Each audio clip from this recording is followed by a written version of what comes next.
ധ്യാനത്തിന്റെ 5-ാം ദിവസത്തിലേക്ക് സ്വാഗതം. ലോകരക്ഷകനായ യേശു പരിശുദ്ധ കന്യകാമറിയത്തിൽ നിന്ന് ജനിക്കുമെന്ന മംഗളവാർത്ത ഗബ്രിയേൽ ദൂതൻ മാതാവിനെ അറിയിക്കുന്ന സമയം മാതാവിന്റെ മറുപടിയാണ് ഇതാ കർത്താവിന്റെ ദാസി, നിന്റെ വാക്ക് നിറവേറട്ടെ എന്നുള്ളത്. വിശുദ്ധ ലൂക്കാസ് സുവിശേഷകനാണ് 1-ാം അധ്യായം 38-ാം വാക്യത്തിൽ ഇത് രേഖപ്പെടുത്തിയിരിക്കുന്നത്. എത്ര മനോഹരമായ പ്രത്യുത്തരമാണ് പരിശുദ്ധ അമ്മയുടേത്. പരിപൂർണമായി ദൈവഹിതത്തിന് വിട്ടുകൊടുത്തുകൊണ്ട് പ്രത്യാശയോടെയാണ് അമ്മ ഇത് പറയുന്നത്. അമ്മയുടെ ദൈവത്തിലുള്ള കർത്താവിലുള്ള അചഞ്ചലമായ വിശ്വാസമാണ്. വിശ്വാസം എന്നാൽ പ്രത്യാശയാണ്. കാണപ്പെടാത്തവ നമുക്ക് ലഭിക്കുമെന്ന പ്രത്യാശ.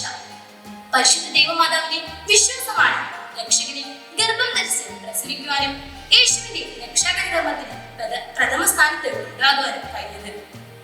ഉണ്ണീശോ ലോകത്തിൽ ജനിക്കുന്നതിന് മുമ്പ് തന്നെ പരിശുദ്ധ ആത്മാവിനെ തന്റെ ശരീരത്തിലും തന്റെ ആത്മാവിലും സ്വീകരിച്ചവളാണ് പരിശുദ്ധ അമ്മ.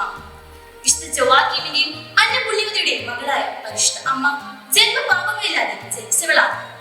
ആയതിനാൽ തന്നെയാണ് രക്ഷകന്റെ അമ്മയാവാൻ പരിശുദ്ധ കന്യകാമറിയത്തെ ദൈവം തെരഞ്ഞെടുത്തത്.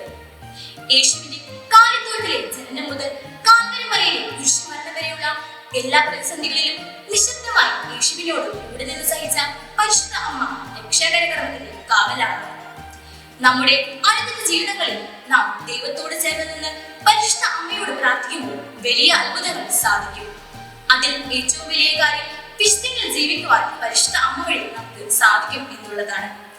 ഈ ലോക ജീവിതത്തെ മായാമോഹങ്ങളുടെയും തെറ്റായ വലയത്തിൽ നിന്നും മാറി സ്നേഹത്തിന്റെയും വിശ്വാസത്തിന്റെയും ദൈവകൃപയുടെയും പാതയിൽ ചലിക്കുവാൻ പരിശുദ്ധ അമ്മയോട് പ്രാർത്ഥിക്കുമ്പോൾ നമുക്ക് സാധിക്കും.